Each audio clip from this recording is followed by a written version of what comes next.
100 साल पहले जब यहाँ खनन प्रारंभ हुआ था, वो क्षेत्र आज हुआ है 1.5 लाख परिवार विस्थापित परिवार बन के आज भी उसका तीसरा पीढ़ी अपना कागज पट्टा लेके कोर्ट की कचहरी के चक्कर लगा है। जो भी हो, एनटीपीसी हो, हमारे यहाँ काम करने वाले इतने प्रतिष्ठान एक जगह पर हो, सीसीएल हो, रेलवे साइडिंग चल रहा है, डालमिया है। गरीब क्षेत्र में बांटने के लिए क्या चाहिए?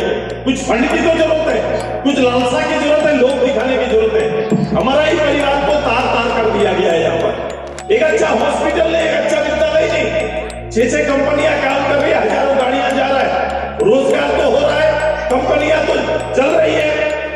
हमारे यहाँ बिजली गुल हो जाए, लेकिन दूसरे प्रदेश की बिजलियां चल रही है। मैं यहाँ के लोगों के स्वाभिमान की रक्षा के लिए बनूंगा, यहाँ के विषयों के साथ हम चलेंगे और यहाँ के लोगों का कहीं ना कहीं निराकरण करेंगे। मेरी लड़ाई दूसरी है और साइंस सिटीजन मातों को आपको इसमें मदद करना पड़ेगा। मुझे मदद करना है, खुद का मदद करना है। नौकरी पैसा जो देने का अलग अलग है। एनटीपीसी बोलेगी कि मेरा ये नहीं है, सीसीएल बोलते हैं ऐसा करते हैं, तो ये अलग अलग मानक नहीं होना चाहिए। जमीन तो एक रहेगा, जमीन तो एक है। हमारा जमीन मेरे बाप के, मेरे दादा का जमीन बाप के नाम पर नहीं आया, बाप का जमीन बेटा के नाम पर नहीं आया, केवल वंशावली से हमारा काम चल रहा है। और सबसे बड़ा लड़ाई का जड़ ये सरकार आई थी, बोले थे कि स्थानीय नीति बनाएंगे, नियोजन नीति बनाएंगे, विस्थापन नीति बनाएंगे। समय खत्म हो गया, 4, 5, 6 महीना शेष बचे हुए और इस 6 महीना में एक भी नीति को पब्लिक के लिए सपोर्ट नहीं कर पाया। अभी परिणाम आया है। जो लोकलिटी की बात करते हैं, लोकल को नौकरी देने की बात करते हैं, आप देख लीजिए जो रिजल्ट आया है उसमें कितने झारखंडी लोग हैं, कितने 1932 के लोग हैं। अगर मुझे बेचने का अधिकार नहीं है, अगर ये जमीन लूट रहा है, तो आप अपने बच्चों के साथ, अब पीढ़ी के साथ अन्याय करने का काम कर रहे हैं। दीदी क्या हुआ परिणाम? काम बन गया? कुछ शर्त माना, कुछ शर्त माना, 10-20 का 5 मान लेता तो लड़ाई जारी रहता। ऐसा हुआ क्या? ऐसा हुआ क्या? अरे आप लोग बात करेंगे हमसे? जो व्यापार करें, व्यापार से दिक्कत नहीं, लेकिन अगर लोगों के साथ साझा नहीं करेंगे, लोगों के जीवन में अगर आप अपना मूल्य नहीं देने का काम करेंगे, तो फिर केवल व्यापार करने के लिए यहाँ जगह नहीं होगा। और इसमें दोनों सरकार को, राज्य सरकार और केंद्र सरकार को, दोनों को प्रतिनिधि और दोनों को इसमें ध्यान देना पड़ेगा, क्योंकि दोनों का विषय है। जो गवर्नमेंट वादा करके आई थी 5 लाख नौकरी देंगे, 20 लाख नौकरी 4 साल हो गया, 20 लाख नौकरी का समय पार हो गया, गवर्नमेंट नहीं दे पाई। आने वाले लोगों के लिए रोजगार के अवसर क्या होंगे ये भी नहीं कर पाए। कोयला, लोहा, बालू सब खत्म।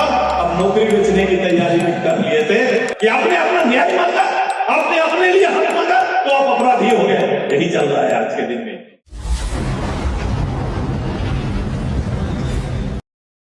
कि भाई ये खान संपदा का इस झारखंड में और हमारे इस जमीन पे होना हमारे लिए वरदान है कि अभिशाप है। इस पर थोड़ा डिस्कस होना चाहिए, इस पर बात होनी चाहिए, चर्चा होनी चाहिए।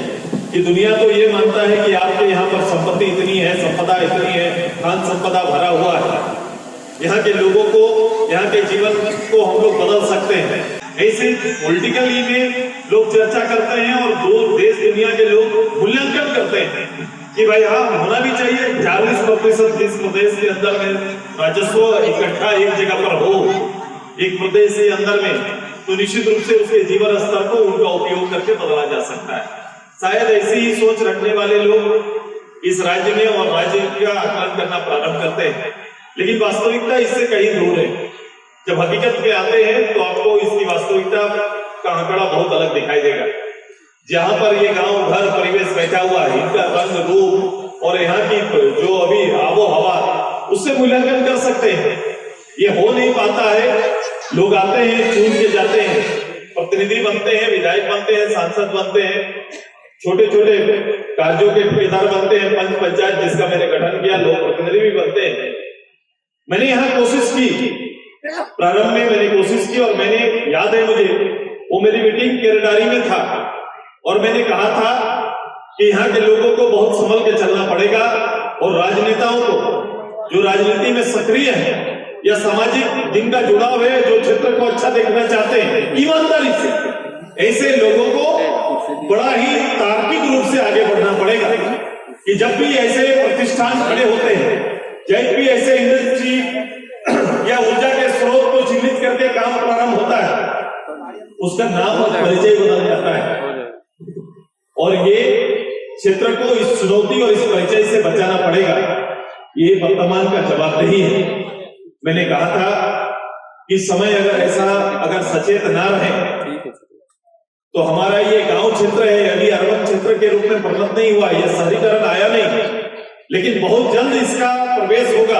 और जब शहरीकरण प्रवेश होगा तो एक गुमटी वाला भी इस गांव के आसपास का कोई व्यक्ति नहीं मिलेगा। कहीं न कहीं लोग गुमटी में भी आपके इस प्रदेश से बाहर के लोग बैठेंगे, ऐसा हो सकता है। तो इसके लिए सचेत होकर काम करने की आवश्यकता है। राजनीति में शायद इसकी चिंता लोगों को नहीं है। 100 साल पहले जब यहाँ खनन प्रारंभ हुआ था, वो क्षेत्र आज गवाह है। 1.5 लाख परिवार विस्थापित परिवार बन के आज भी उसका तीसरा पीढ़ी अपना कागज पट्टा लेके कोर्ट की कचहरी के चक्कर लगा रहा है। मैं आ रहा था, अभी देख रहा था, एक गांव के चारों ओर खुदाई का काम हो रहा है। मानवीय कोई भूमिका ही नहीं है।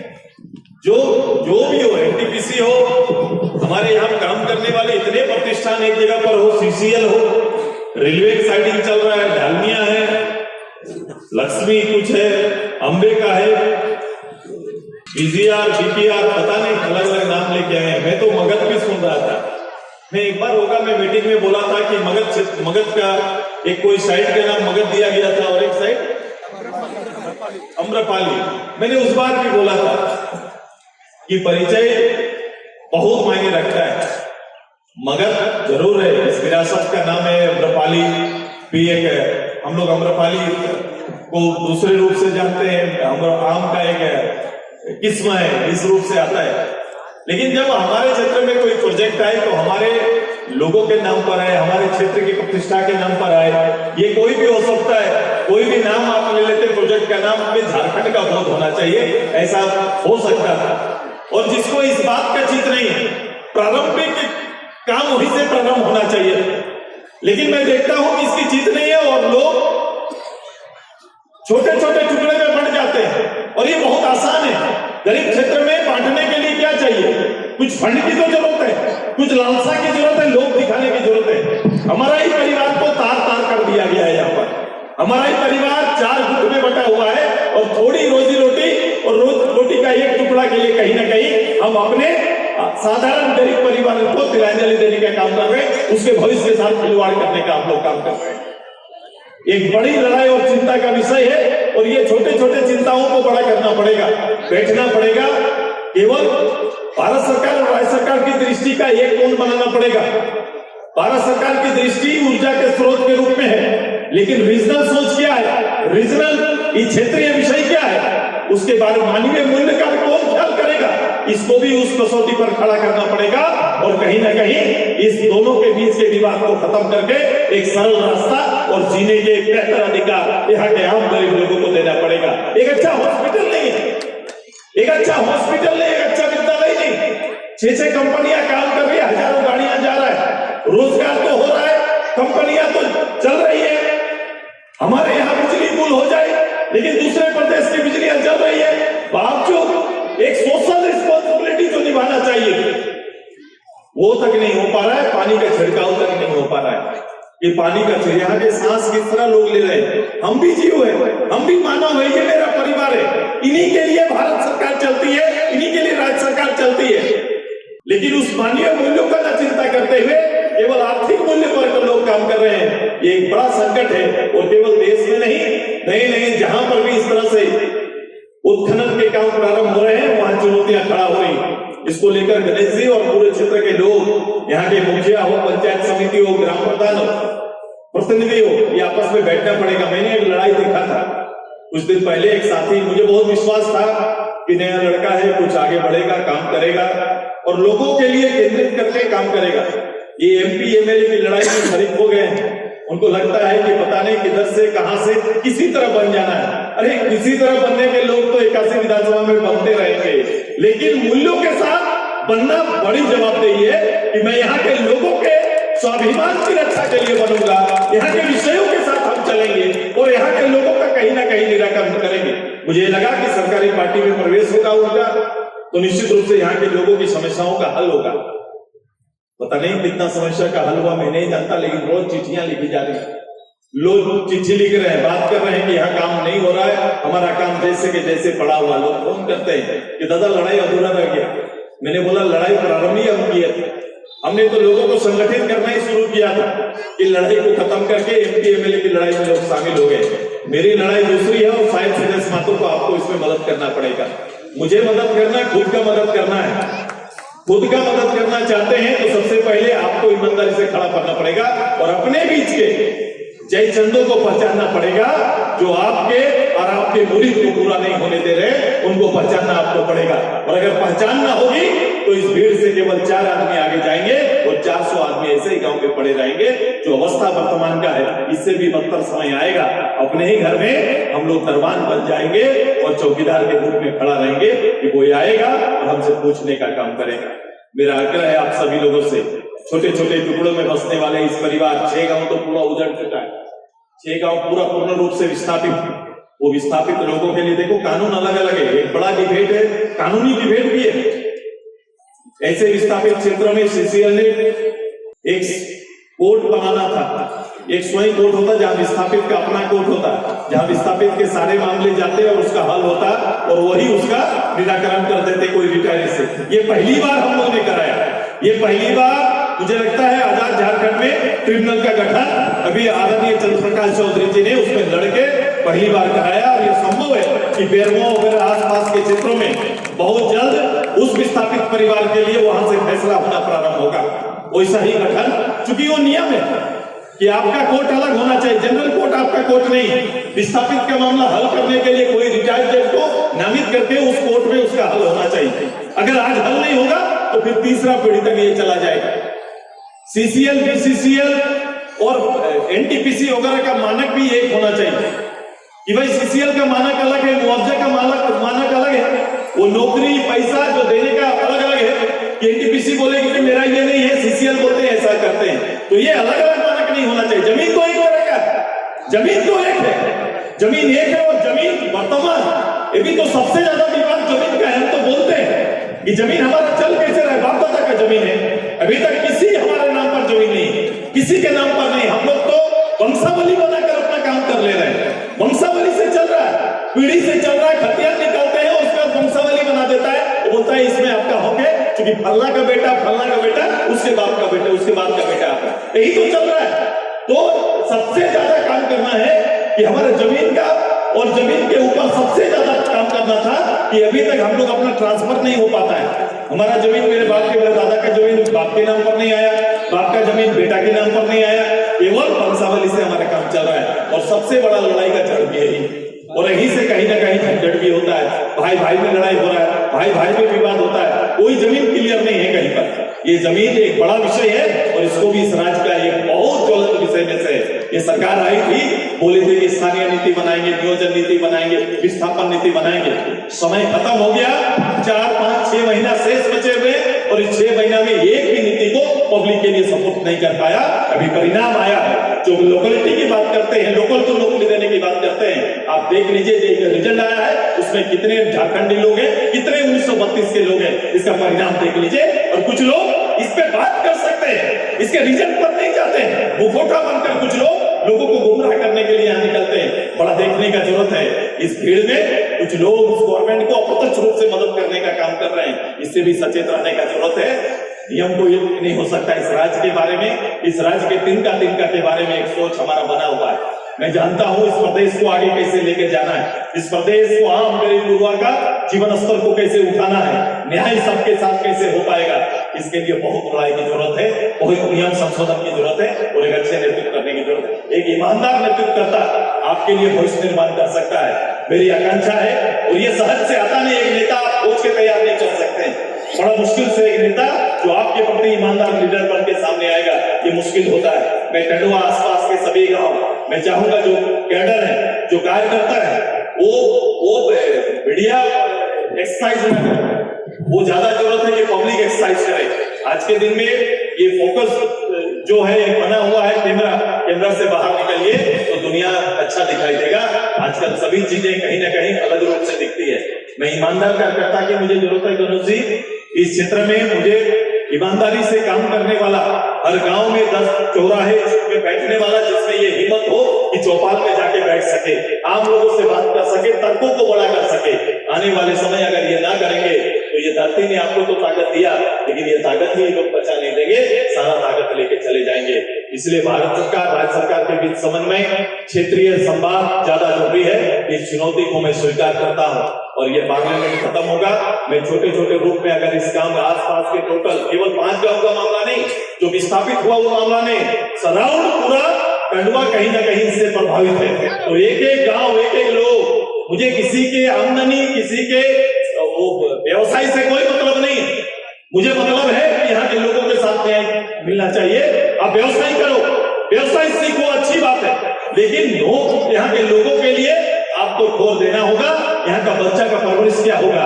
पीढ़ी की जमीन है, बाप दादा की जमीन है। अगर मुझे बेचने का अधिकार नहीं है, अगर ये जमीन लूट रहा है, तो आप अपने बच्चों के साथ, आप पीढ़ी के साथ अन्याय करने का काम कर रहे हैं। आप पीढ़ी के साथ अन्याय कर रहे हैं, क्योंकि आप खरीद के कोई जमीन बनाते हैं तो सेल्फ प्रॉपर्टी आपका है, लेकिन बाप दादा की प्रॉपर्टी आपके बच्चों का भी होता है और इसे बेचने, इसे निकालने का अधिकार नहीं है। क्योंकि इसलिए आपको ये समझना पड़ेगा कि आपको अपना प्रॉपर्टी, अपना जमीन पर फैसला लेने से पहले अपने आने वाले भविष्य और पीढ़ी का भी चिंता करना पड़ेगा। और ये जमीन मां है और इसका कीमत केवल एक पीढ़ी को नहीं दिया जा सकता, एक जनरेशन को नहीं दिया जा सकता, लंबा समय तक चले, इसकी तैयारी करना है। यही तो ताकत है। ताकत ही लुट गया तो बचेगा क्या? ये केवल हम लोग अनाज सरकार का मिलने वाला और तंग हटने वाला केवल कपड़ा से जिंदा रहने वाला ये केवल व्यक्ति बन जाएंगे। इस परिवेश को बढ़ाने के लिए हमें बहुत सजग रहना पड़ेगा। बच्चों के लिए अच्छे विद्यालय का निर्माण ये करना पड़ेगा और इसके लिए हम सबको तैयारी और विवश करना पड़ेगा। तो यहाँ से धन संपदा ले जाओगे तो हमारे भी जो दायरे हैं, भारत सरकार का जो शर्त है, राज्य सरकार की शर्तें हैं और मानवीय जो शर्तें हैं, इसको जब तक आप पूरा नहीं करेंगे तब तक यहाँ दखल देने की जगह नहीं दिया जाएगा। लड़ाई को केवल लेके चलिए, लोग विवश होंगे, समझौता विहीन लड़ाई लड़िए। वहां मैंने देखा था, मुझे पूरा विश्वास था, हमारा मंथन चल रहा था, मेरा प्रतिनिधि बोला कि आपको आना पड़ेगा, मैं भी रात में आया, मुझे लगा निर्णायक लड़ाई चल रहा है। क्या हुआ इस लड़ाई का? क्या हुआ था? क्या हुआ था? एक धरना चल रहा था 300-400 दिन, कितना दिन का था? 1 साल तक चला।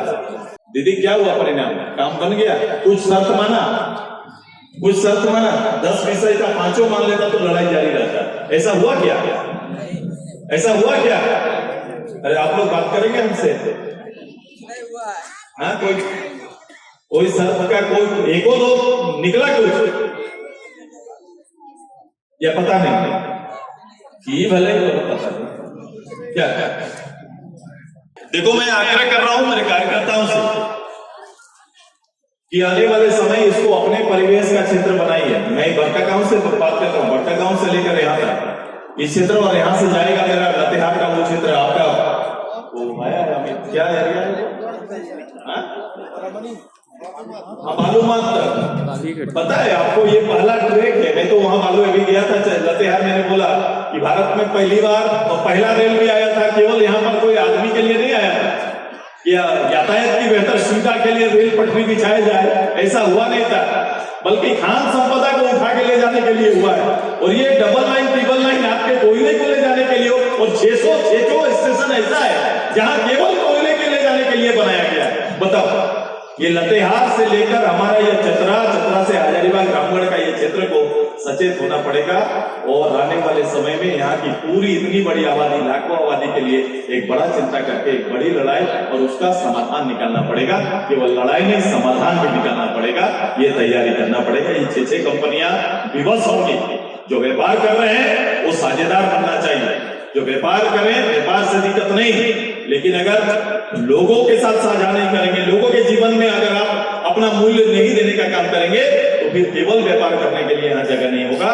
और इसमें दोनों सरकार को, राज्य सरकार और केंद्र सरकार को, दोनों को प्रतिनिधि और दोनों को इसमें ध्यान देना पड़ेगा, क्योंकि दोनों का विषय है, ये दोनों विषय है। दोनों की जो इंडस्ट्री है उसमें उनका अपना कानून, अपना दायरा है। क्योंकि कभी भी आप प्रोटेस्ट करते हैं तो आज के दिन में प्रोटेस्ट का क्या हो गया है कि तुरंत से आपके ऊपर केस मुकदमा हो जाएगा।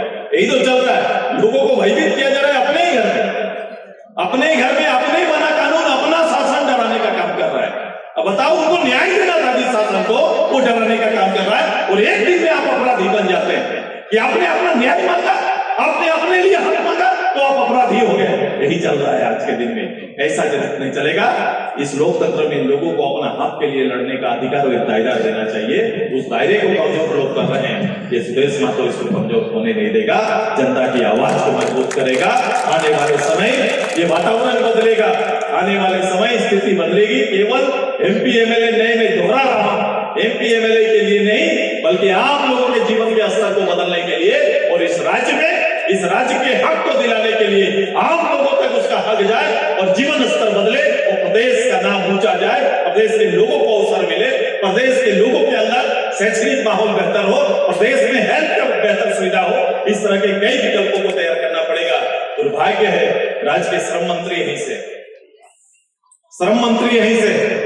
श्रम मंत्री जो आने वाले समय के लिए प्लान करते हैं, गवर्नमेंट के जॉब खाली हैं, गवर्नमेंट के 3 लाख के आसपास के रिक्तियां हैं, जिसको भरना जिनका काम है, जिनका दायित्व है, नहीं कर पा रहे। जो गवर्नमेंट वादा करके आई थी 5 लाख नौकरी देंगे, 20 लाख नौकरी 4 साल हो गया, 20 लाख नौकरी का समय पार हो गया, गवर्नमेंट नहीं दे पाई। आने वाले लोगों के लिए रोजगार के अवसर क्या होंगे ये भी नहीं कर पाए। कोयला, लोहा, बालू सब खत्म, अब नौकरी बेचने की तैयारी भी कर लिए थे। इसी तरह से चीजों को रोका गया है। आइए परिवेश को देखो, परिस्थिति को देखो, लीडरशिप को देखो, जिनमें आम लोगों और राज्य के लिए भावना और चिंता ना हो, वो कहीं ना कहीं नुकसान पहुंचाने का काम करेंगे। केवल जिंदाबाद के लिए राजनीति ना करिए, जिंदाबाद के लिए अगुवा ना बनिए, लोगों के हित में जिंदाबाद हो तो अच्छा रहेगा। और वही कहीं ना कहीं इस क्षेत्र की जरूरत है। और इस चुनौती को आप जो लोग आए हैं इसको स्वीकार करिए और जाइए और जाकर तैयारी करिए। मेरी भावना आपके साथ है, मेरी लड़ाई आपके साथ जुड़ी हुई है। मैं आपके हर लड़ाई में हमारी पार्टी और मैं आपके साथ खड़ा रहूंगा। यही बात को बोलकर आज पुनः गणेश जी और उनकी टीम को अपनी ओर से बधाई देते हैं, आभार व्यक्त करते हैं। आप सभी के प्रति लगातार इस काम को आगे बढ़ाते रहिए। जितना समय लगेगा, जितना वक्त लगेगा, सुदेश महतो वक्त देने के लिए तैयार है। लेकिन इस सोच के दायरे में लोगों को बढ़ाइए, अच्छे लोगों को बैठाइए और बोलिए कि केवल लाभ के चक्कर में नहीं, बल्कि गांव को कैसे लाभ मिले, गांव के लोगों को लाभ कैसे मिले, इस राज्य का भविष्य कैसे सुधरे, इसकी भी चिंता करिए। मैं अपनी ओर से आप सभी को बहुत बहुत बधाई, बहुत बहुत धन्यवाद देता हूँ।